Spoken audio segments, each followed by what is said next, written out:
हर कौमी इदारे का और अदालत का एहतराम करते हुए हम उन इदारों में पेश भी हुए, हमने अदालतों की पेशियां भी भुगती और हमने कभी उसमें ताखीर भी नहीं की।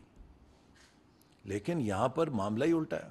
यह कौन सा कानून है कि जिसके तहत एक शख्स के साथ ये इम्तियाजी सलूक किया जाए कि वो पाकिस्तान की लॉ इन्फोर्समेंट एजेंसीज को निशाना बनाए, वो सरकारी इमलाक को नुकसान पहुंचाए, वो अदालतों को तोड़ फोड़ कर दे, वो अदालतों के हुक्म भी ना माने और फिर भी उसके ऊपर अदालतें जो हैं बिछी जा रही हों।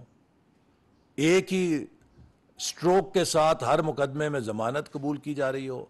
मेरी इस्तदा है कि यह सलूक पाकिस्तान के हर शहरी से होना चाहिए और मैं उम्मीद करता हूं कि chief justice of supreme court ये हुक्म जारी करेंगे कि आज के बाद से अगर कोई साइल मुल्जिम अदालत में वक्त पे मौजूद नहीं है तो उसका केस खारिज नहीं किया जाएगा।